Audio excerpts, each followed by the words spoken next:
ഹരി ഓം. എല്ലാ സജ്ജനങ്ങൾക്കും സസ്നേഹ പ്രണാമം. കൃഷ്ണമന്റെ രാമായണ മാസാചരണത്തിന്റെ ഭാഗമായി ഇന്ന് നമ്മളുടെ വിശിഷ്ട അതിഥിയായിട്ട്, ഇന്നത്തെ രാമായണ സത്സംഗത്തിലെ വിശിഷ്ട അതിഥിയായിട്ട് നമുക്ക് എത്തിയിരിക്കുന്നത് ശ്രീമതി വിദ്യാ ടീച്ചറാണ്. ശ്രീമതി വിദ്യാ ടീച്ചർ ബാലഗോകുലം ദക്ഷിണ കേരളത്തിലെ സംസ്ഥാന സഹഭഗിനി പ്രമുഖന്റെ ഉത്തരവാദിത്വം അലങ്കരിക്കുന്നു. വിദ്യാ ടീച്ചർ എൻ്റെ ഒരു സഹോദരി കൂടിയാണ്. ഫിസിക്സിൽ പോസ്റ്റ് ഗ്രാജുവേറ്റ് എടുത്തിട്ടുള്ള വിദ്യ MBA ബിരുദധാരി കൂടിയാണ്. ഇന്നത്തെ രാമായണ സത്സംഗത്തിലേക്ക് വിദ്യയെ സ്നേഹാദരപൂർവം സ്വാഗതം ചെയ്യുന്നു. നമസ്തേ. നമസ്തേ.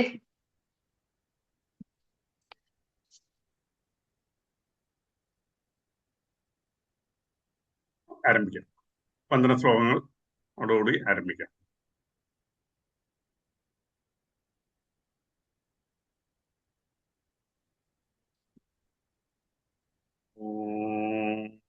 ഗുരുർബ്രഹ്മ ഗുരുർവിഷ്ണു ഗുരുദേവോ മഹേശ്വര ഗുരു സാക്ഷാത് പരബ്രഹ്മ തസ്മൈ ശ്രീ ഗുരവേ നമഃ.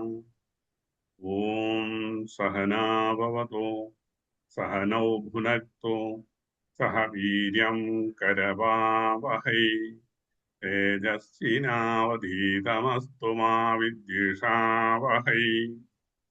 ഓം ശാന്തി ശാന്തി ശാന്തി.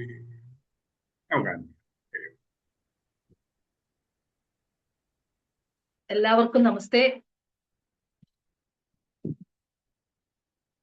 വളരെയധികം സന്തോഷമുണ്ട് ഇങ്ങനെയൊരു സത്സംഗത്തില് പങ്കെടുക്കാൻ സാധിച്ചതിന്. ഇങ്ങനെയൊരു സത്സംഗത്തെ കുറിച്ച് കഴിഞ്ഞ ആഴ്ച 2 ആഴ്ച മുമ്പ് പരമേശ്വരേട്ടൻ എന്നോട് പറഞ്ഞപ്പോ എനിക്കെന്റെ ഒരു ബുദ്ധിമുട്ട് പറഞ്ഞു. അത് ബുദ്ധിമുട്ട് പറഞ്ഞത് സംസാരിക്കാനുള്ള ഒരു ബുദ്ധിമുട്ടോ അല്ലെങ്കിൽ വേറെ ബുദ്ധിമുട്ടുകളോണ്ടല്ല. പക്ഷെ ഒരു രാമായണത്തെ സംബന്ധിച്ച് അത്ര ആധികാരികമായി സംസാരിക്കാനുള്ള ഒരു അറിവോ പാണ്ഡിത്യോ ഒന്നും തന്നെ എനിക്കില്ല.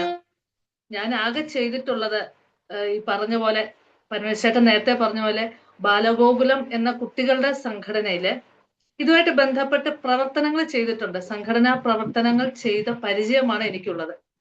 അപ്പൊ അല്ലാതെ ഇതിനെക്കുറിച്ചൊരു വലിയ താത്വികമായ ഒരു പ്രഭാഷണങ്ങളൊന്നും തന്നെ അങ്ങനെ നടത്താറില്ല. അതുകൊണ്ടാണ് ഞാൻ ഒത്തിരി ബുദ്ധിമുട്ട് പറഞ്ഞത്. പക്ഷെ എങ്കിലും പോലും വളരെയധികം സന്തോഷം ഇങ്ങനെ ഒരു പരിപാടിയിൽ പങ്കെടുക്കാൻ സാധിച്ചതിന്. അപ്പോൾ ഞാൻ ആദ്യം തന്നെ പറയട്ടെ, ഞാൻ പറഞ്ഞിരുന്നു, കുട്ടികൾക്ക് വേണ്ടിയുള്ള സംഘടനയായ ബാലഗോകുലത്തിന്റെ ഒരു പ്രവർത്തക എന്ന നിലയിൽ ഞാൻ സംസാരിക്കുമ്പോഴെല്ലാം കൂടുതലും കുട്ടികളെ കേന്ദ്രീകരിച്ചായിരിക്കും പറയുന്നത്. കാരണം അതാണ് നമുക്ക് പരിചയം. അവരുടെ നമ്മളൊരു പരിപാടി എടുക്കുമ്പോൾ എങ്ങനെ കുട്ടികളെ ഇതിൽ ഇൻവോൾവ് ചെയ്യിക്കാം, അടുത്തൊരു തലമുറയിലേക്ക് എങ്ങനെ കൊടുക്കാം, ഇങ്ങനെയുള്ള കാര്യങ്ങളാണ് നമ്മൾ എപ്പോഴും സംസാരിക്കാറ്. ഇപ്പം നമ്മളെല്ലാവരും പറയും, ഇന്നത്തെ മൂല്യബോധമുള്ള തലമുറ പോയി, നമ്മുടെ സംസ്കാരം അറിയില്ല, പുതിയ തലമുറയ്ക്ക്, യുവതലമുറയ്ക്ക് അറിയില്ല, കുട്ടികൾ അത് ഫോളോ ചെയ്യുന്നില്ല എന്നെല്ലാം പറയും. പക്ഷേ നമ്മൾ ഈ പറഞ്ഞ ഈ സംഘടനയായിട്ട് ബന്ധപ്പെട്ട് നിൽക്കുന്നോണ്ടായിരിക്കാം അതെല്ലാം വെറുതെയാണ്. ധാരാളം കുട്ടികൾ, പുതിയ തലമുറയെല്ലാം നമ്മുടെ സംസ്കാരത്തെ പകർന്നു കൊടുക്കാൻ തയ്യാറായിട്ട് നിൽക്കുന്ന ധാരാളം പേരുണ്ട്. അത് അതേപോലെ ഈ രാമായണമൊക്കെ ആണെങ്കിലും വളരെ നല്ല രീതിയിൽ ചൊല്ലുന്ന, നല്ല ഉച്ചാരണ ശുദ്ധിയോടെ ചെയ്യുന്ന ധാരാളം കുട്ടികളെ നമുക്ക് കാണാൻ സാധിക്കും, നമ്മൾ കാണാറുണ്ട്. കാരണം ഇന്നത്തെ കാലത്തെ ഈ ഉച്ചാരണ ശുദ്ധി എന്ന് പറയുന്ന ഒരു പ്രധാനമാണ്. വളരെ കുറച്ച് കുട്ടികൾക്ക് മാത്രമേ ഉച്ചാരണ ശുദ്ധിയുള്ളൂ. പക്ഷെ എങ്കിൽ പോലും ആ കുറച്ച് കുട്ടികള് നമുക്ക് കാണാനായിട്ട് സാധിക്കും. ഇപ്പം നമ്മുടെ ഈ രാമായണം എന്ന് പറയുന്ന അറിയാമല്ലോ. ഇപ്പം ഇത്രയും വേറൊരു നാട്ടിൽ നിന്നിട്ടും ഈ ഒരു സംസ്കാരത്തെ പിന്തുടരാനും ഇത് പകർന്നു കൊടുക്കാനും ഒക്കെ ഉള്ള ഒരു തലമുറ, ഒരു കുറെ അമ്മമാർ അവിടെ തയ്യാറായിട്ടുണ്ടെന്ന് പറഞ്ഞാൽ ഏറ്റവും അധികം നമുക്ക് സന്തോഷം തരുന്ന ഒരു കാര്യമാണ്. ഇതില് നമുക്കറിയാം, ഇപ്പൊ രാമായണം എന്ന് പറഞ്ഞ നേരത്തെ പറഞ്ഞ പോലെ ഇതൊരാൾ പഠിപ്പിക്കുകയോ നമ്മളൊരു സ്കൂൾ ക്ലാസ് പഠിപ്പിക്കുകയോ ഒരു അധ്യാപകൻ പഠിപ്പിക്കുകയോ അല്ല. ഇത് ഇപ്പൊ ഞാൻ പഠിച്ചത് എൻ്റെ മുമ്പുള്ള തലമുറയിൽ ചൊല്ലുന്നവർ കേട്ടാണ്. ഞാൻ ചൊല്ലുന്നത് കേട്ടാണ് എൻ്റെ കുട്ടികൾ, എൻ്റെ അടുത്ത തലമുറയിലുള്ളവർ പഠിക്കുന്നത്. ഇതിങ്ങനെ രാമായണം എന്ന് പറഞ്ഞാൽ ഇങ്ങനെ പരമ്പരാഗതമായിട്ട് ഒരു തലമുറയിൽ നിന്ന് അടുത്ത തലമുറയിലേക്ക് കൈമാറി കൊണ്ടുവരുന്ന ഒരു കാര്യമാണ്, മറ്റ് ബാക്കിയുള്ള പല അനുഷ്ഠാനങ്ങളിൽ നിന്നും ആചാരങ്ങളിൽ നിന്നും വ്യത്യസ്തമായി. അപ്പൊ ഇതില് നമുക്കറിയാം, ഈ രാമായണം എന്ന് പറയുമ്പോൾ ഇപ്പൊ എന്താ വലിയ പറയാറുണ്ട്, വേദങ്ങൾ എന്ന് പറയുമ്പോൾ സാധാരണ മനുഷ്യർക്ക് മനസ്സിലാകാത്ത ഒരു വേദജ്ഞാനം, ഇതിനെ സാധാരണ മനുഷ്യർക്ക് മനസ്സിലാകാൻ വേണ്ടിയാണ് ഇതിഹാസങ്ങൾ എന്നുള്ള രീതിയിലെല്ലാം അതിനെ മാറ്റിയിരിക്കുന്നത്. അങ്ങനെയുള്ള ഈ രാമായണം, ഇതിനെ നമ്മൾ പല രീതിയിലാണ് നമ്മൾ അതിനെ സമീപിക്കേണ്ടത്. രാമായണത്തെ കൊച്ചു കുട്ടികൾക്ക് നമ്മൾ എങ്ങനെയാ പറഞ്ഞത്, രാമായണത്തെ കഥ ചെറിയ ചെറിയ കഥകളായിട്ട് പറഞ്ഞു കൊടുക്കും. എന്റെ കൊച്ചിലെ ഞാൻ രാമായണം കേട്ടത് ആ സമയത്തൊക്കെയായിരുന്നു രാമാനന്ദ സാഗറിന്റെ സീരിയൽ ഉണ്ടായിരുന്നു രാമായണം. അതാണ് ഞാൻ കേട്ടത്. അങ്ങനെയാണ് ഞാൻ കുറെ കഥ മനസ്സിലാക്കിയത്. അന്നത്തെ കാലത്ത് അതായിരുന്നു ഉണ്ടായിരുന്നത്. പിന്നെയുള്ള ഞാൻ മനസ്സിലാക്കിയത് നമ്മുടെ തിരുവാതിര കളിക്കുമ്പോൾ, ധനുമാസത്തിൽ തിരുവാതിര കളിക്കുമ്പോൾ ധാരാളം പാട്ടുകൾ, പുത്രകാമേഷ്ടി, പിന്നെ ശ്രീരാമന്റെ അഭിഷേകം, ഇങ്ങനെ രാമായണത്തിലെ കഥകളുമായിട്ട് ബന്ധപ്പെട്ട ധാരാളം പാട്ടുകൾ നമ്മൾ തീരെ ചെറുതിലെ പാടി പാടി പഠിക്കും. ഇങ്ങനെ നമ്മൾ കഥകൾ മനസ്സിലാക്കും. അപ്പൊ ഈ കൊച്ചു കുട്ടികളാവുമ്പോൾ അവർക്ക് വളരെ നമ്മൾ പറഞ്ഞു കൊടുക്കുന്ന കഥകളെല്ലാം വളരെ ഭാവനയോടുകൂടി, ഇപ്പൊ ഹനുമാനാണെങ്കിലും ഹനുമാൻ ചാടിയ കഥകളെല്ലാം ആ ഒരു രീതിയിൽ അതിശയോക്തി കലർന്ന് നമ്മൾ ഭാവനാ സമ്പുഷ്ടമായിട്ട് പറഞ്ഞു കൊടുക്കും. എൻ്റെ കുട്ടികളെ, എനിക്ക് ഇരട്ട കുട്ടികളുണ്ട്. കൊച്ചു കുട്ടികളാവുമ്പോൾ 2 പെൺകുട്ടികളാണ് ഉള്ളത്. അപ്പൊ ഇവരെ രാവിലെ സ്കൂളിൽ പോകാനും അല്ലെങ്കിൽ രാവിലെ ഭക്ഷണം കൊടുക്കാനൊക്കെ ഭയങ്കര ബുദ്ധിമുട്ട്. 2 പേരും അങ്ങോട്ടും ഇങ്ങോട്ടും ഓടും. അപ്പൊ ഞാൻ ചെയ്യുന്നത് എങ്ങനെയാന്ന് വെച്ചാൽ, അന്നുണ്ടായിരുന്ന ഈ വാൽമീകി രാമായണത്തിന്റെ ഒരു ഗദ്യ രാമായണത്തിന്റെ ഒരു പുസ്തകമുണ്ട്. അപ്പൊ ആ പുസ്തകം ഞാൻ ദിവസം രാവിലെ കുറച്ചു നേരം, ഇവർക്ക് ഭക്ഷണം കൊടുക്കുന്നതിന് മുമ്പായിട്ട് കുറച്ചു നേരം ഞാൻ വായിച്ചൊരു 10-15 മിനിറ്റ് ഞാൻ ആ കഥ മനസ്സിലാക്കിയതിന് ശേഷം ഇവരെ 2 പേരെ ഇരുത്തി ഇങ്ങനെ കഥകൾ പറഞ്ഞ് കൊടുക്കും. അപ്പൊ കർക്കിടക മാസം 1-ാം തീയതി തൊട്ടായിരുന്നു ഞാനത് തുടങ്ങിയത്.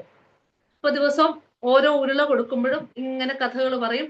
ഒരു ദിവസത്തെ കഥ ഞാൻ വായിച്ച കഥ തീരുമ്പോൾ അവരുടെ ഭക്ഷണവും തീരും. അങ്ങനെ ഒരു 6 മാസം കൊണ്ടാണ് ഞാൻ ആ വാൽമീകി രാമായണത്തിന്റെ കഥ, ഗദ്യ രാമായണം എന്നുള്ള പുസ്തകം തീർത്തത്. അപ്പൊ അതില് നമ്മൾ വളരെ ഇതൊരു കഥയല്ലേ ഉള്ളൂ. ശ്രീരാമന്റെയും സീതയുടെയും ബാലിയും സുഗ്രീവനും ഹനുമാൻ സ്വാമി, ഇതെല്ലാം നമ്മള് ആ ഒരു കുട്ടികളുടെ മനസ്സിലാകുന്ന രീതിയിൽ കഥകളായിട്ടാണ് പറയുന്നത്. പക്ഷേ അതൊരു കുട്ടികളുടെ രീതി. നമ്മൾ അടുത്തതിലേക്ക് വരുമ്പോൾ ഇത്തിരിയുടെ ബൗദ്ധിക നിലവാരത്തിൽ നമ്മൾ സംസാരിക്കും. അതായത് കുട്ടികൾ കുറച്ചുകൂടെ വലുതാവുമ്പോൾ അവരോട് ഇപ്പൊ നമ്മൾ പറയും, ഹനുമാൻ സ്വാമി നെഞ്ചിങ്ങനെ മാറ്റി കാണിക്കും. അപ്പൊ ശ്രീരാമനും സീതയും ലക്ഷ്മണനെയൊക്കെ നമുക്ക് കാണാൻ പറ്റും അല്ലെ. അപ്പൊ ഇത് കുറച്ചുകൂടെ ഉയർന്നവർക്ക് നമുക്കിത് പറഞ്ഞു കൊടുക്കാൻ പറ്റില്ല. നെഞ്ചിനകത്ത് ശ്രീരാമനും സീതയും ലക്ഷ്മണനും ഒന്നും ഇല്ലല്ലോ. അപ്പൊ നമ്മൾ അവർക്ക് പറഞ്ഞു കൊടുക്കുന്ന വ്യത്യാസമുണ്ട്. അവർക്ക് പറഞ്ഞു കൊടുക്കുന്നത്, ശ്രീരാമൻ എന്ന് പറഞ്ഞാൽ ജ്ഞാനമാണ്, സീത എന്ന് പറഞ്ഞാൽ ഭക്തിയാണ്, ലക്ഷ്മണൻ എന്ന് പറഞ്ഞാൽ തപസ്സാണ് അല്ലെങ്കിൽ വൈരാഗ്യമാണ്. അപ്പൊ ഇത് ശ്രീരാമന്റെ ഉള്ളിൽ ഇത് 3ഉം ഉണ്ട്. നമ്മുടെ ഉള്ളിലും ഇതെല്ലാം വേണം. അപ്പൊ ജ്ഞാനം കൊണ്ടും ഭക്തി കൊണ്ടും മാത്രമാവില്ല, നമുക്കൊരു വൈരാഗ്യം വേണം. നമുക്ക് ഭക്തിയുണ്ട്, തപസ്സുണ്ട്, പക്ഷെ ജ്ഞാനമില്ലെങ്കിൽ കാര്യമില്ല. ഈ 3ഉം തന്നെ ഒരേപോലെയാണ് ഹനുമാൻ കാണിക്കുന്നത്. ഇതെല്ലാം നമ്മൾ ആർജിക്കേണ്ടതാണ്, അറിയേണ്ടതാണ്. ഏറ്റവും രസകരമായ ഒരു കഥ, ഒരു ചിന്മയ മിഷനിലെ ഒരു സ്വാമി പറഞ്ഞൊരു കഥയാണ്. വളരെ രസകരമായിട്ട് എനിക്ക് തോന്നി. ശ്രീരാമൻ ഇവിടെ മഹേന്ദ്രഗിരി അറിയാലോ, ലങ്കയിലേക്ക് ചാടുമ്പോൾ, കഥകൾ ഇവിടെ പങ്കെടുക്കുന്ന എല്ലാവർക്കും കഥകൾ വളരെ പരിചയമാണെന്ന് അറിയാം. ഞാൻ കഥകളിലേക്കൊന്നും പോകുന്നില്ല. എൻ്റെ ചില ചിന്തകൾ മാത്രമേ ഇവിടെ പറയുന്നുള്ളൂ. അപ്പം മഹേന്ദ്രഗിരി ചാടുമ്പോൾ, ഹനുമാൻ സ്വാമി ലങ്കയിലേക്ക് ചാടുമ്പോൾ നമ്മൾ ആ കഥ കുട്ടികളോട് കഥയെല്ലാം പറയും. പക്ഷെ നമ്മൾ അതിന്റെ ഒരു ബൗദ്ധിക തലത്തിലേക്ക് വരുമ്പോൾ നമ്മൾ പറയുന്നത്, ഹനുമാൻ ലങ്കയിലേക്ക് ചാടുമ്പോൾ ആദ്യം വരുന്നത് മൈനാക പർവ്വതം. അപ്പൊ അതില് പറയും, മൈനാക പർവ്വതം ഹനുമാൻ സ്വാമിയോട് പറയുന്നുണ്ട്, ഇവിടെ ഒന്ന് വിശ്രമിക്കുന്ന കാര്യം പറയുന്നുണ്ട്. അപ്പം അദ്ദേഹം കൈകൂപ്പിക്കൊണ്ട് പറയും വിശ്രമിക്കുന്നില്ല, അദ്ദേഹം വീണ്ടും അടുത്ത സ്ഥലത്തേക്ക് പോവുകയാണ് ചെയ്യുന്നത്. അപ്പൊ അത് എന്തുകൊണ്ടായിരിക്കും എന്ന് പറഞ്ഞാൽ, അദ്ദേഹത്തിന്റെ ലക്ഷ്യം ലങ്കയിൽ ചെന്ന് സീതാദേവിയെ കാണുക എന്നതാണ് ഹനുമാന്റെ ലക്ഷ്യം. അവിടെ മൈനാക പർവ്വതത്തിന്റെ ആതിഥ്യം സ്വീകരിക്കാൻ നിന്നാൽ അതിന് വിഘാതം ഉണ്ടാവും. നമ്മുടെ ലക്ഷ്യമാണ് പ്രധാനം. Learn to say no with a smile. നമുക്ക് ഇന്നത്തെ കാലത്ത് ഏറ്റവും ബുദ്ധിമുട്ടുള്ള കാര്യമാണ് നോ എന്ന് പറയാൻ. നമ്മുടെ ലക്ഷ്യം പ്രധാനമാണ്. അവിടെ നമുക്ക് ധാരാളം പ്രലോഭനങ്ങൾ ഉണ്ടാവും. ആ പ്രലോഭനങ്ങളിൽ വീഴാൻ പാടില്ല. നമ്മുടെ ലക്ഷ്യം മാത്രം മുന്നിൽ കണ്ടുകൊണ്ട് നമ്മൾ സഞ്ചരിക്കണം. അങ്ങനെയാണ് മൈനാക പർവ്വതത്തെ വിട്ട് അടുത്തതെത്തുന്നു സുരസാദേവിയുടെ അടുത്ത്. അതും അറിയാം, കഥകളൊക്കെ അറിയാം. അവിടെ സുരസാദേവിയെ നമ്മൾ സിംബോളിക്കായിട്ട് പറയാം ഗ്രീഡി, വളരെ അത്യാഗ്രഹം നിറഞ്ഞ, അത്യാഗ്രഹമാണ് സുരസാദേവി എന്ന് പറയാം. കാരണം സുരസാദേവി ആയിട്ട് അവിടെ വേണമെങ്കിൽ ഹനുമാൻ സ്വാമിക്ക് അവിടെ ഇന്ന് തർക്കിച്ചുകൊണ്ട് നിൽക്കാം, അവിടെ ഒരു പ്രശ്നം ഉണ്ടാക്കാം. പക്ഷെ അതൊന്നുമല്ല. അദ്ദേഹം വലുതാവുന്നു, ഹനുമാൻ വലുതാവുന്നു, സുരസാദേവി വലുതാവുന്നു. അത്രയും വലുതായതിനു ശേഷം പെട്ടെന്ന് ഹനുമാൻ ചെറുതായി വായിൽ കൂടെ പോയി ചെവിയിൽ കൂടെ കടന്നു എന്നൊക്കെയാണ് കഥ പറയുന്നത്. നമ്മൾ ഇത്തിരി ബുദ്ധിപൂർവ്വം, ഒരു പ്രശ്നം വരുമ്പോൾ അതിനെ ബുദ്ധിപൂർവ്വം നേരിടുക. നമ്മുടെ ലക്ഷ്യം ഒന്നേ ഉള്ളൂ, ലങ്കയിൽ ചെല്ലുക. നമുക്ക് ഒരേ ഒരു ലക്ഷ്യമേ ഉള്ളൂ. അതിന് ഇവിടെ ഒരു വാക്ക് തർക്കത്തിൽ നിൽക്കാതെ താഴ്ന്നു കൊടുക്കുക, ഏറ്റവും താഴ്ന്നു കൊടുക്കുക. നമ്മുടെ ഈ ഒരു സംഘടനാ പ്രവർത്തനത്തിലെല്ലാം ഒത്തിരി മാതൃകയാക്കേണ്ട ഒരു അവസരമാണിത്. കാരണം ഒരു സംഘടനയിലാവണത്തില്ല, എവിടെയാണേലും അതെ, ധാരാളം വാക്ക് തർക്കങ്ങളും തർക്കങ്ങളും അതുപോലെ ചില വാശികളും ഇതെല്ലാം ഉണ്ടാവും. നമ്മളെ ലക്ഷ്യത്തിൽ നിന്ന് പിന്തിരിക്കാൻ ധാരാളം ആൾക്കാരുണ്ടാവും. പക്ഷെ അവിടെയെല്ലാം താണു കൊടുക്കേണ്ടോടത്ത് താണു കൊടുക്കുക. നമുക്ക് ഒരേ ഒരു ലക്ഷ്യമേ ഉള്ളൂ. വളരെ സന്തോഷം താണു കൊടുത്തു. ഹനുമാൻ തീരെ ചെറുതായി ഈ സുരസാദേവിയുടെ വായിൽ കൂടെ കയറി തിരിച്ചു പോകുന്നു. ലക്ഷ്യസ്ഥാനത്തെത്താൻ സാധിച്ചു. അടുത്തതുണ്ട് സിംഹിക. വരും സിംഹിക. അവിടെ സിംഹിക എന്ന രാക്ഷസിയെ കൊല്ലുകയാണ് ചെല്ലുന്നത്. അത് പറയും, സിംബോളിക് ആയിട്ട് പറയും അസൂയ. നമുക്കൊരു ലക്ഷ്യമുണ്ടെങ്കിൽ നമുക്ക് അസൂയ ഉണ്ടെങ്കിൽ അപ്പോഴേ കൊന്നു കളഞ്ഞേക്കണം. നമ്മൾ ചിന്തിക്കരുത്. നമുക്ക് ചിന്തിക്കാനുള്ള സമയം അപ്പോഴേ കൊന്നു കളഞ്ഞേക്കുക. കാരണം ഹനുമാൻ സ്വാമിക്കും ഒരേ ഒരു ലക്ഷ്യമുള്ളൂ, ലങ്കയിലെത്തുക.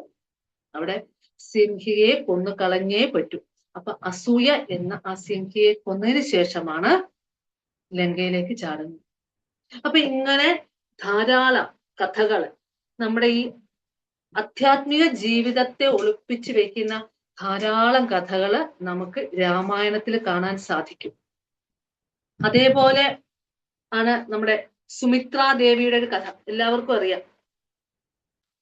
ഏറ്റവും പ്രധാനപ്പെട്ട, കാരണം രാമായണത്തിലെ ഏറ്റവും പ്രധാന ശ്ലോകം ഏതാണെന്ന് വെച്ച് കഴിഞ്ഞാൽ പൊതുവെ പറയാറുണ്ട്, രാമം ദശരഥം വിദ്ധി മാം വിദ്ധി ജനകാത്മജ. എല്ലാവർക്കും അറിയാം. സുമിത്രാദേവി ലക്ഷ്മണന് കൊടുക്കുന്ന ഉപദേശം. വനവാസത്തിന് പോകാൻ നിൽക്കുന്ന ശ്രീരാമന്റെ കൂടെ പോകാൻ നിൽക്കുന്ന, സീതാദേവിയുടെ കൂടെ പോകാൻ നിൽക്കുന്ന, വനത്തിലേക്ക് പോകാൻ നിൽക്കുന്ന ലക്ഷ്മണനോട് സുമിത്രാദേവി അമ്മ പറയുന്ന ഒരു ഉപദേശം ഏറ്റവും മഹത്തരമാണ്. അവിടെ സുമിത്രയെ ഒരു വേദജ്ഞയായിട്ടാണ് വിശേഷിപ്പിക്കുന്നത്. ഒരു വേദജ്ഞ എന്നതിനപ്പുറം ഞാൻ നോക്കുമ്പോൾ നമുക്കൊരു എത്രമാത്രം സാമൂഹ്യമായ ബോധമുണ്ട് സുമിത്രാദേവിക്ക് എന്നുള്ള. കാരണം സപത്നിയുടെ മകനാണ്. സപത്നിയുടെ മകന്റെ കൂടെ വനത്തിലേക്ക് പോകാനാണ് പറയുന്നത്. ആ പോകുമ്പോൾ കൊടുക്കുന്ന ഉപദേശങ്ങളാണ് ഏറ്റവും പ്രധാനം. അപ്പൊ നമ്മള് ഈ ഒരു മനുഷ്യൻ എന്ന് പറഞ്ഞാൽ അറിയാം, ഒരു സാമൂഹ്യ ജീവിയാണ്. നമ്മുടെ ഒരു സ്വാർത്ഥ താല്പര്യത്തിനപ്പുറം നമ്മുടെ സമൂഹത്തെ, നമ്മുടെ ദേശത്തെ ഈശ്വരനായി കണ്ട്, മാതാവായി കണ്ട് വണങ്ങുന്ന ഒരു രീതിയാണ്, സംസ്കാരമാണ് നമുക്കുള്ളത്. അപ്പം അവിടെ പോകുമ്പോൾ നമ്മുടെ സമൂഹത്തിനാണ് അവിടെ പ്രാധാന്യം. എത്രമാത്രം ഉത്തരവാദിത്വമുണ്ട് സുമിത്രാദേവിക്ക്. അപ്പൊ പറഞ്ഞു കൊടുക്കുന്ന ഉപദേശവും അങ്ങനെ പോകാനാണ് പറയുന്നുണ്ട്. ശ്രീരാമനെ ദശരഥനായും സീതാദേവിയെ സുമിത്ര അമ്മയായും, ബാക്കിയെല്ലാം അറിയാം, കഥ അറിയാം, വനത്തെ അയോധ്യയായും കണക്കാക്കണം എന്നുള്ളൊരു ഉപദേശം. ഇങ്ങനെ നമ്മള് രാമായണത്തിൽ ഉടനീളം പോയി കഴിഞ്ഞാൽ ഇങ്ങനെയുള്ള ധാരാളം കഥകൾ എന്ന് പറഞ്ഞ ഞാൻ ഈ പറഞ്ഞ പോലെ കഥകളല്ല, അതിനപ്പുറം അതിനെല്ലാം ഒരു തത്വം, ഒരു ആധ്യാത്മികമായ ഒരു തത്വം ഒളിപ്പിച്ചു വെച്ചിട്ടുള്ളതാണ് ഈ രാമായണത്തിലെ കഥകളെല്ലാം തന്നെ. ഇതിലെ നമ്മൾ പറയും രാമായണത്തിലെ കഥാപാത്രങ്ങളെല്ലാം തന്നെ അനുകരണീയമാണെന്ന് പറയും. എന്ന് പറഞ്ഞാൽ നമ്മൾ രാമായണത്തിലെ എല്ലാ കഥാപാത്രവും ചെയ്യുന്നത് പോലെ പുറമേ ചെയ്യണം, അത് നമുക്ക് സാധിക്കുകയില്ല. അതിലെ സന്ദേശങ്ങള് നമ്മൾ ഉൾക്കൊള്ളുക എന്നുള്ളതാണ്. ഇപ്പം ധാരാളം തർക്കങ്ങളൊക്കെ വരാറുണ്ട്. നമ്മുടെ പുതിയ തലമുറയാണേലും പറയാറുണ്ട്, ഈ ശ്രീരാമൻ സീത ഉപേക്ഷിച്ചു, എന്തിനുപേക്ഷിച്ചു, അല്ലെങ്കിൽ ഈ രാമായണത്തിലെ ഇങ്ങനെയുള്ള വാഗ്വാദങ്ങളെല്ലാം വരുന്നത് പൊതുവെ ഈ പറഞ്ഞ, ഞാൻ നേരത്തെ പറഞ്ഞ രാമാനന്ദ സാഗറിന്റെ സീരിയലിനെ ബേസ് ചെയ്തും ബാലരമയിലെ രാമായണത്തിലെ കഥകൾ, ചെറിയ ചെറിയ കഥകളെയൊക്കെ ബേസ് ചെയ്തുകൊണ്ടായിരിക്കും ഇങ്ങനെയുള്ള ചോദ്യങ്ങളും എല്ലാം പൊതുവെ പുതിയ തലമുറയെല്ലാം നമ്മളോട് ചോദിക്കാറ്. അതല്ല പറയുന്നത്, വാൽമീകി രാമായണം കൃത്യമായി പഠിക്കുക, വാൽമീകി രാമായണം വായിക്കുക, അത് പഠിക്കുക. അത് നമ്മൾ പറയും ഒരു ഭക്തികാവ്യം എങ്ങനെ വേണേലും വലിയൊരു സാഹിത്യ സൃഷ്ടിയാണ് നമ്മുടെ ഇതിഹാസങ്ങളെല്ലാം. ഏറ്റവും പദസമ്പത്ത് ഉണ്ടാക്കുന്ന സാഹിത്യ സൃഷ്ടികളാണ് നമ്മുടെ ഈ ഇതിഹാസ കാവ്യങ്ങളെല്ലാം. അപ്പം ഇതിനെ പഠിക്കുക, വായിക്കുക, മനസ്സിലാക്കുക, അതിൽ ഉൾക്കൊണ്ടിരിക്കുന്ന തത്വങ്ങളെ നമ്മൾ മനസ്സിലാക്കുക. നമ്മളിപ്പോ ഈ പുതിയ തലമുറ, വീണ്ടും ഞാൻ പറയണേ, നമ്മൾ ഈ ബാലഗോകുലം എന്നുള്ള ഒരു ബാലഗോകുലത്തിന്റെ പ്രവർത്തകയായിട്ട് നമ്മൾ ഈ കുട്ടികളെ ബേസ് ചെയ്തുകൊണ്ടായിരിക്കും കൂടുതൽ സംസാരിക്കുന്നത്. അപ്പൊ നമ്മൾ ഇപ്പോഴത്തെ ഈ കുട്ടികളെയൊക്കെ നമ്മൾ വിശ്വാസങ്ങൾ, ഇപ്പൊ രാമായണത്തിൽ നമ്മൾ അങ്ങനെ ചെയ്യണം, വിശ്വാസങ്ങള് അടിച്ചേൽപ്പിക്കാതെ ഒരു തുറന്ന ചർച്ചയിലേക്ക് അവരെ കൊണ്ടുവരും. അവർക്കും സംസാരിക്കാൻ ഉണ്ടാവുമല്ലോ, അവർക്ക് എന്തൊക്കെയാണ് ഇതുമായിട്ട് ബന്ധപ്പെട്ട സംശയങ്ങൾ, അങ്ങനെ തുറന്ന ചർച്ചയിലേക്ക് അവരെ കൊണ്ടുവരികയും അങ്ങനെ ഇങ്ങനെയുള്ള ഇതിഹാസ കാവ്യങ്ങളിലേക്ക് നമുക്ക് അവരെ കൊണ്ടുവരികയാണ് നമ്മൾ വേണ്ടത്. നമുക്കറിയാം, രാമായണം എന്ന് പറഞ്ഞാല് രാമന്റെയും സീതയുടെയും കഥയാണ്. ഒരു സാമാന്യ ജനത്തിന് വേണ്ട സന്ദേശമാണ് രാമായണം നമുക്ക് നൽകുന്നത്. ഇതില് നമ്മൾ സാധാരണ മനുഷ്യർ അനുഭവിക്കുന്ന, ഇപ്പൊ വാൽമീകി രാമായണത്തിലൊക്കെ പ്രത്യേകം പറയുന്നുണ്ട്, വാൽമീകി രാമായണത്തില് ശ്രീരാമനെയും സീതയൊക്കെ സാധാരണ മനുഷ്യരായിട്ടാണ് അതിൽ പറയുന്നത്. അപ്പൊ ഓരോ മനുഷ്യരും അനുഭവിക്കുന്ന എല്ലാ സംഘർഷങ്ങളും എല്ലാ പ്രശ്നങ്ങളും നമുക്ക് ഈ വാൽമീകി രാമായണത്തിൽ നമുക്ക് കാണാൻ സാധിക്കും. അപ്പൊ ഓരോ സന്ദർഭത്തിലും പറയാറുണ്ട് നമ്മുടെ പ്രയോറിറ്റീസ്. ചില സന്ദർഭം നമ്മുടെ എന്താണ് പ്രയോറിറ്റി?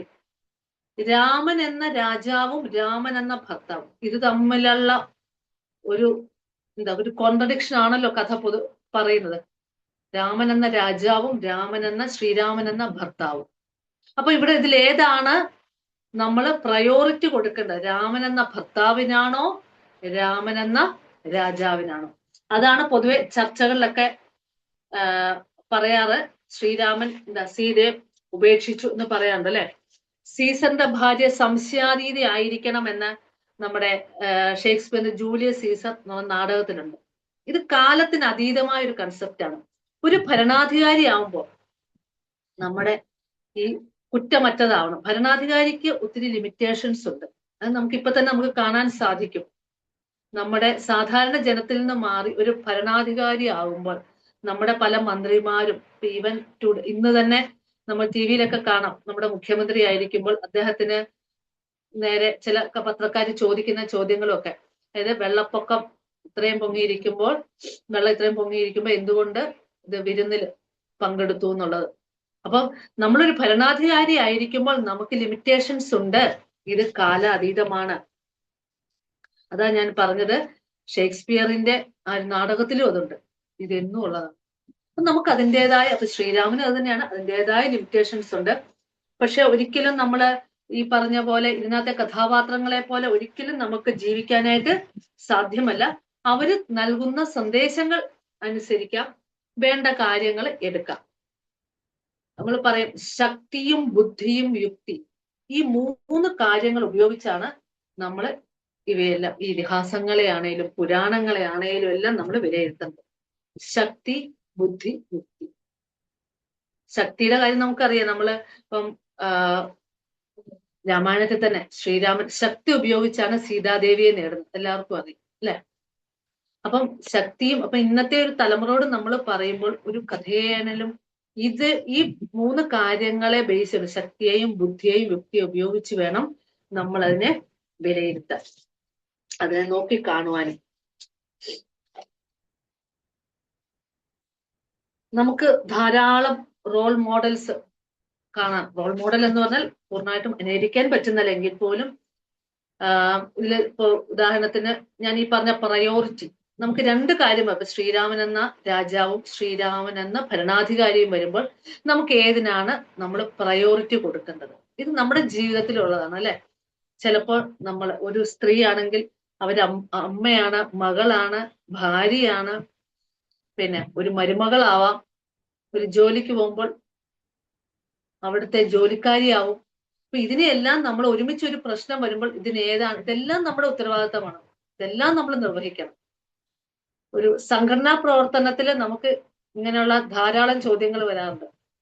പലപ്പോഴും സംഘടനയെ സംബന്ധിച്ച് ഏറ്റവും പ്രധാനപ്പെട്ട ചില കാര്യങ്ങളിൽ നമുക്ക് പങ്കെടുക്കേണ്ടി വരുമ്പോൾ കുടുംബത്തിലെ മക്കളുടെ കാര്യം അതേപോലെ പ്രധാനമായിട്ട് വരുമ്പോൾ നമുക്ക് സംശയമാണ്, നമുക്ക് ഇതിലേതാണ് നമ്മൾ പ്രയോറിറ്റി കൊടുക്കേണ്ടത്. കാരണം ഇതെല്ലാം നമ്മൾ ചെയ്യേണ്ടത്, നമുക്ക് നമ്മുടെ കുട്ടികളെ കളയാൻ പറ്റില്ല, നമ്മുടെ അച്ഛനെയോ അമ്മയോ ഭർത്താവ്, ഇതെല്ലാം നമുക്ക് ചെയ്യേണ്ട കാര്യങ്ങളാണ്. പക്ഷെ സംഘടനയോട് നമുക്കൊരു കമ്മിറ്റ്മെന്റ് ഉണ്ട്, നമുക്ക് സമൂഹത്തിനോട് ഒരു കമ്മിറ്റ്മെന്റ് ഉണ്ട്, നമ്മൾ കമ്മിറ്റഡ് ആണ്. അപ്പൊ നമുക്കതും ചെയ്തേ പറ്റൂ. അപ്പൊ ഒരു സന്ദർഭത്തിൽ നമ്മൾ ഇതിന് ഏതാണ് പ്രയോറിറ്റി കൊടുക്കേണ്ടത്? അപ്പൊ ഇങ്ങനെയുള്ള കാര്യങ്ങളാണ് സാധാരണ ജനങ്ങൾ അനുഭവിക്കുന്ന എല്ലാ പ്രശ്നങ്ങളുമാണ് ഈ രാമായണത്തിൽ ഉടനീളം നമുക്ക് കാണാനായിട്ട് സാധിക്കുന്നത്.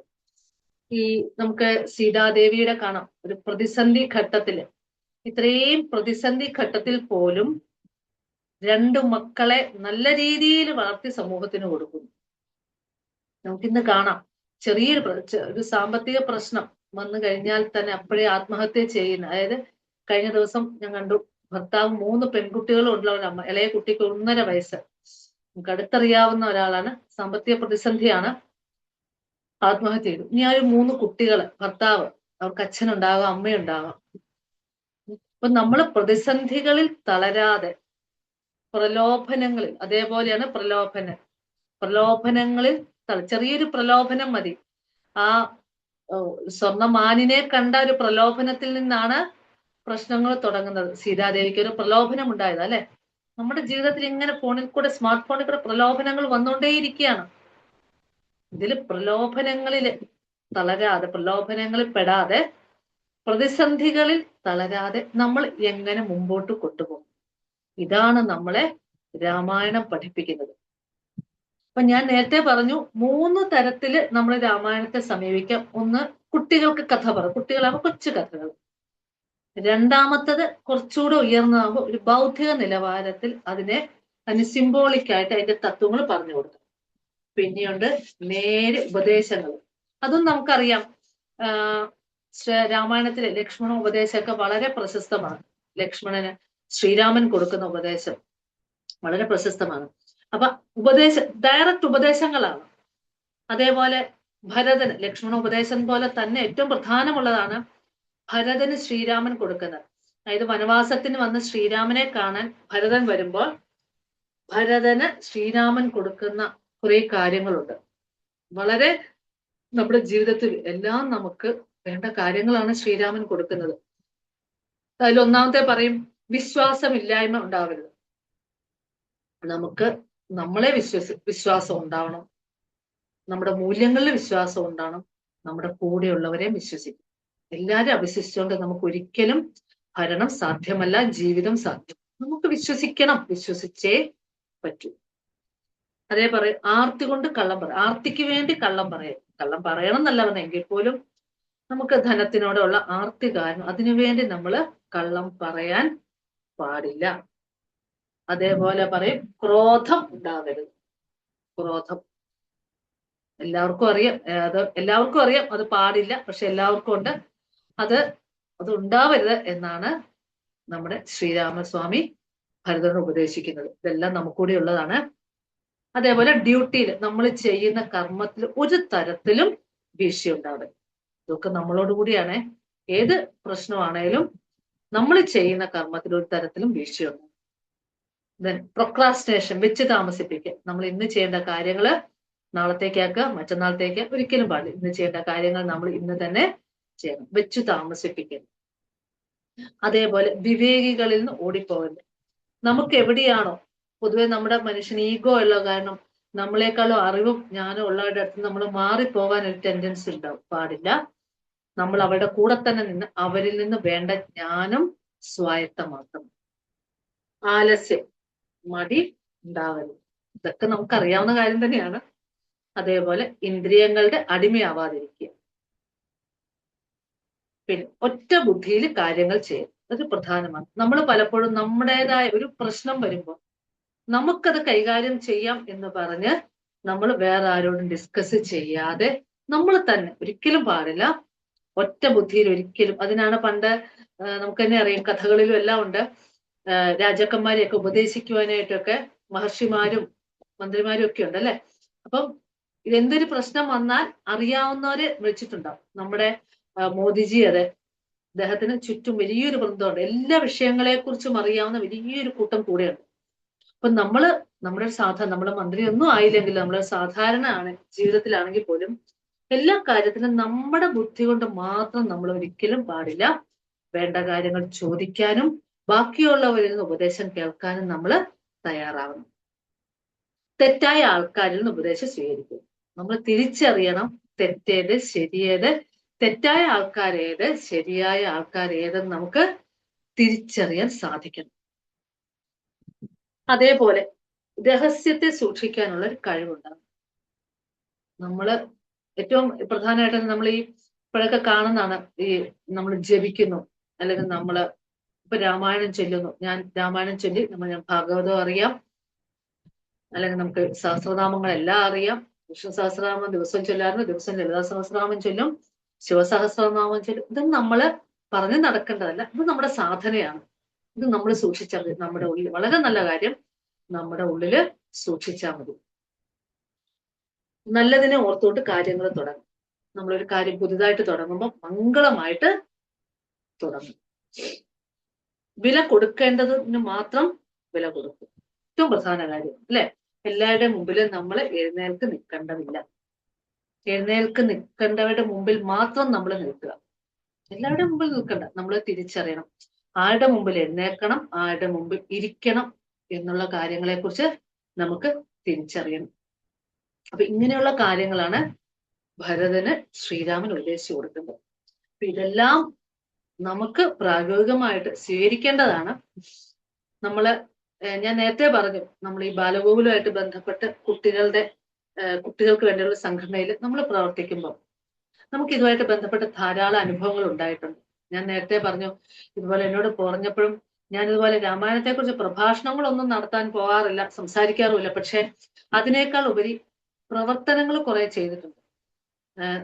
നമ്മൾ രാമായണമായിട്ട് ബന്ധപ്പെട്ട് ഓരോ സ്ഥലങ്ങളിൽ പോകുമ്പോൾ, നമ്മളിപ്പോ വർഷങ്ങളായിട്ട് ഇവിടെ രാമായണം വായിക്കും.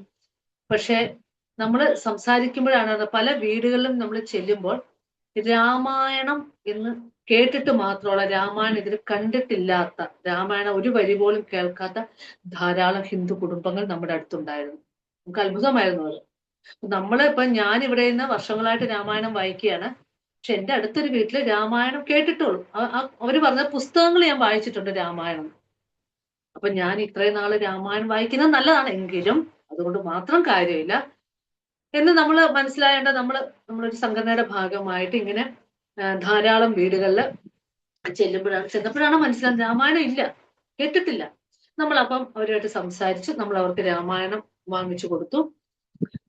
ആ രാമായണ വായന അവരുടെ വീടുകളിലൊക്കെ രാമായണ വായന നടത്തി. അങ്ങനെ 2-3 വർഷം കൊണ്ട് അവർക്ക് എന്താണ് രാമായണം എന്ന് മനസ്സിലായി. അപ്പൊ അതേപോലെ ഇപ്പൊ നമ്മൾ ബാലകുലത്തിൽ ചെയ്യുമ്പോൾ കുട്ടികളെ നമ്മൾ ഇതിലൊക്കെ ശ്രദ്ധിക്കണം. പൊതുവെ ഇങ്ങനെയുള്ള കാര്യങ്ങൾ രാമായണമാണേലും ഭഗവതൊക്കെ ആണേലും പ്രായമാകുമ്പോൾ രാമായണം വായിക്കുന്നു, ഭാഗവതം വായിക്കുന്നു എന്ന രീതിയിൽ. രാമായണം വായിക്കണം തീർച്ചയായും, പക്ഷെ നമ്മൾ കുട്ടികളിൽ ഈ ഒരു സംസ്കാരം കൊച്ചിലെ ഉണ്ടാക്കിയെടുക്കും. അത് വളരെ അത്യാവശ്യമാണ്. നമ്മള് ഈ രാമായണ വായനയ്ക്കൊക്കെ പോകുമ്പോൾ നമ്മൾ പറയും ഒരു വീട്ടിൽ ചെന്ന് ആ വീട്ടിലെ കുട്ടി ഇത് വായിക്കണം എന്ന് പറയും. അങ്ങനെ ഒരു 3-4 വർഷം കൊണ്ട് ഒരു സ്ഥലത്തുള്ള എല്ലാ വീടുകളിലും കുട്ടികൾ രാമായണം വായിക്കാൻ പഠിച്ചു. പല സ്ഥലങ്ങളിലും രാമായണം ഇല്ലാത്തൊരു വീടുണ്ടാവില്ല. നമ്മുടെ വീട്ടിൽ രാമായണം ഉണ്ടാവണം. രാമായണവും ഭഗവത്ഗീതയും നമ്മുടെ വീടുകളിൽ ഉണ്ടാവണം. ഈ രീതിയിൽ നമ്മൾ കുറെ പ്രവർത്തനങ്ങൾ ചെയ്തപ്പോൾ നമുക്ക് വളരെയധികം കുറെ തിരിച്ചറിവ് കിട്ടി. കാരണം നമ്മൾ വായിക്കല്ല, നമ്മൾ ഇതിന്റെ ഒരു സന്ദേശം വായിക്കുന്നതിനപ്പുറം ഇതിന്റെ സന്ദേശം നമുക്ക് എത്ര പേർക്ക് പറഞ്ഞു കൊടുക്കാൻ സാധിക്കുമോ, എത്ര പേരെ നമ്മളിലേക്ക് ഈ ഒരു പ്രവർത്തനത്തിലേക്ക് അല്ലെങ്കിൽ ഈ ഒരു ചിന്തയിലേക്ക്, രാമായണ ചിന്തയിലേക്ക് നമുക്ക് അടുപ്പിക്കാൻ സാധിക്കുന്നു. അതാണ് ഏറ്റവും വലിയൊരു കാര്യം എന്ന് എനിക്ക് തോന്നിയത്. ഈ ഒരു കർക്കിടക മാസത്തിൽ ഈ ഒരു വെള്ളപ്പൊക്കമൊക്കെ ഉള്ളപ്പോൾ ഞാൻ ഓർക്കുകയാണ്, നമ്മുടെ ഇതേപോലെ ഒരു രാമായണ വായനയ്ക്ക് ഇത് ഞാൻ ഈ പറഞ്ഞ ഇതുപോലെ വീടുകൾ, വളരെ ഉള്ളിലുള്ള വീടുകളാണ്. അവിടെയൊന്നും നമ്മുടെ പറഞ്ഞില്ലേ രാമായണം ഇല്ല. അപ്പൊ അങ്ങനെയുള്ള ഒരു വീടുകളിൽ ഞങ്ങൾ എല്ലാവരുടെ രാത്രി ഒരു 6 മണി 6:30 ആയപ്പോ രാമായണം വായിക്കാൻ പോയി. തിരിച്ച് 7:30 തിരിച്ചു വന്നപ്പോ ഞങ്ങൾക്ക് പോയ സ്ഥലമല്ലായിരുന്നത്. പെട്ടെന്ന് ആ 2018 വെള്ളം കയറി. ആ അത് നമ്മൾ അറിയുന്നില്ല, ഇങ്ങനെ ഒരു വെള്ളപ്പൊക്കത്തിന്റെ മുന്നോടിയാണെന്ന് അറിയുന്നില്ല. അവസാനം കൊച്ചു കുട്ടികളൊക്കെ ഉണ്ടായിരുന്നു. കുട്ടികളെയൊക്കെ ഞങ്ങൾ തലയിലെടുത്താണ് ഞങ്ങൾ തിരിച്ച് നടന്നു വരുമായിരുന്നു. വണ്ടിയൊന്നും പറ്റാത്തൊരു പെട്ടെന്ന് വെള്ളം കയറി. അതിന്റെ പിറ്റേ ദിവസം ആ നാട് മുഴുവൻ അങ്ങ് മുങ്ങി. അങ്ങനെ ഒരു സാഹചര്യം ഉണ്ടായി. അപ്പൊ ഇതേപോലെ രാമായണം നമ്മൾ അതേപോലെ ഒത്തിരി അനുഭവങ്ങളായിരുന്നു രാമായണം വായിക്കാൻ പോകുമ്പോൾ. വീടുകളിൽ ഓരോ പ്രായമായ ഒത്തിരി പ്രായമായ ഒരു 85-90 വയസ്സുള്ള ഒരു അച്ഛനും അമ്മയും മാത്രം താമസിക്കുന്ന ഒരു വീട്. അപ്പൊ അവര് പറഞ്ഞു ഞങ്ങളുടെ വീട്ടിൽ രാമായണം വായിക്കാവോ എന്ന് ചോദിച്ചു. നമുക്കൊരാഗ്രഹം. ചോർന്നൊലിക്കുന്ന ഒരു വീടായിരുന്നു. അവിടെ ഞങ്ങൾ പോയി രാമായണം വായിക്കാൻ കയറിയപ്പോ തൊട്ട് അതിഭയങ്കര മഴ എന്ന് പറഞ്ഞാൽ വീടിനെ വെളിയിലത്തെ മഴയെക്കാളും അകത്തായിരുന്നു മഴ. അവര് വളരെ സന്തോഷത്തോടെ കുറച്ച് അവലും മലരും ശർക്കരയും പഴമൊക്കെ ഞങ്ങൾ വെച്ചിട്ടുണ്ട്. രാമായണ വായന കഴിഞ്ഞു. അതെല്ലാം കുതിർന്ന്, കാരണം മുകളിൽ നിന്ന് ഇങ്ങനെ വെള്ളം വീഴുകയാണ്. വളരെ സന്തോഷത്തോടെ ഞങ്ങൾക്ക് എടുത്തു വന്നു. ഞങ്ങൾക്ക് ആ രാമായണം വായന ഇപ്പോഴും രാമായണം എന്ന് പറയുമ്പോൾ എന്റെ ഓർമ്മയിൽ അതൊക്കെയാണ്. അപ്പൊ തിരിച്ചു വന്നപ്പോ ഞങ്ങൾക്ക് ചെരുപ്പുകളെല്ലാം പോയി. കാരണം അതിഭയങ്കര കർക്കിടക മാസമാണല്ലോ, വെള്ളത്തിൽ ഇതെല്ലാം ഒലിച്ചുപോയി. പക്ഷെ ഞങ്ങൾ തിരിച്ചിറങ്ങിയപ്പോൾ ആ ഒരു പ്രായമായ ഒരു രണ്ടുപേരുടെ മുഖത്ത്, ഒരു മുത്തശ്ശിയുടെ മുഖത്ത് ഉള്ളൊരു സന്തോഷം നമുക്ക് കാണണമായിരുന്നു. അപ്പൊ ഇങ്ങനെ നമ്മുടെ ഒരു പ്രവർത്തനത്തിൽ കൂടെ ഒത്തിരി പേരെ നമുക്ക് തിരിച്ചറിയാനും നമുക്കൊത്തിരി തിരിച്ചറിവുകൾ കിട്ടാനും ഒക്കെ നമുക്ക് സാധിച്ചു. അപ്പൊ എനിക്ക് പറയാനുള്ളത് ഞാൻ നേരത്തെ പറഞ്ഞ കാര്യം തന്നെയാണ്. രാമായണ വായന വളരെ നല്ലതാണ്, വായിക്കണം. അതിനൊപ്പം തന്നെ നമ്മുടെ അടുത്ത തലമുറയിലേക്ക് ഇത് പകർന്നു കൊടുക്കാം, അതിന്റെ സന്ദേശം പകർന്നു കൊടുക്കുക. അവരെ ശാസ്ത്ര ചിന്തയോടുകൂടെ, ശാസ്ത്രീയ ബുദ്ധിയോടെ. നമ്മൾ ഇപ്പൊ ഇസ്രായേലിന്റെ കഥ പറയും. ഇത്രയും അറബ് രാജ്യങ്ങളുമായിട്ട് ചുറ്റിപ്പെട്ട് കിടക്കുന്ന ഇസ്രായേല് ശാസ്ത്രത്തെയാണ് അവർ ഈശ്വരനായിട്ട് കണക്കാക്കുന്നത്.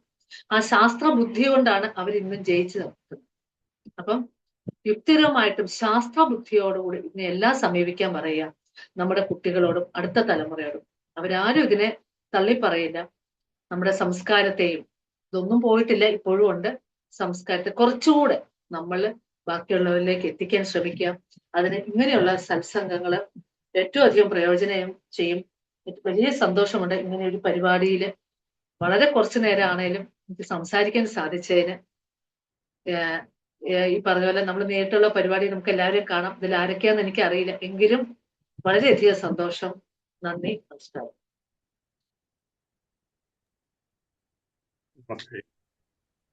വളരെ സന്തോഷം. കഥകൾക്ക് പിന്നിലെ തത്വങ്ങൾ എങ്ങനെയാണ് മനസ്സിലാക്കേണ്ടത് എന്നുള്ളത് അനവധി കാര്യങ്ങളെ വളരെ ചെറിയ ക്യാപ്സൂൾ പരുവത്തിൽ ഓരോരുത്തർക്കും വളരെ എളുപ്പത്തിൽ മനസ്സിലാക്കാൻ പറ്റുന്ന രീതിയിൽ തന്നെ പ്രതിപാദിച്ചു. അതുപോലെ നമ്മളുടെ യുവതലമുറയ്ക്ക് എവിടെയാണ് നോ പറയേണ്ടത്, എവിടെയാണ് നോ പറയേണ്ടാത്തത്, അതുപോലെ എവിടെയാണ് തന്റെ വലിപ്പം കാണിക്കേണ്ടത്, എവിടെയാണ് അത് വേണ്ടാത്തത്, ഇങ്ങനെയുള്ള ഓരോ കാര്യങ്ങളും യുവതലമുറകളെ മുന്നിൽ കണ്ടുകൊണ്ട് അവർക്കുള്ള ഉപദേശ രൂപേണ രാമായണ അധിഷ്ഠിതമായിട്ടുള്ള ഓരോ തത്വങ്ങളും ഓരോ കഥകൾക്കും പിന്നിലുള്ള തത്വങ്ങളെ വളരെ സരസമായി ഇന്ന് പ്രതിപാദിച്ചു. നമ്മളുടെ ഈ രാമായണ മാസാചരണത്തിന്റെ ഭാഗമായി നടന്ന രാമായണ സത്സംഗത്തെ വളരെയധികം അർത്ഥസമ്പുഷ്ടമാക്കി മാറ്റി.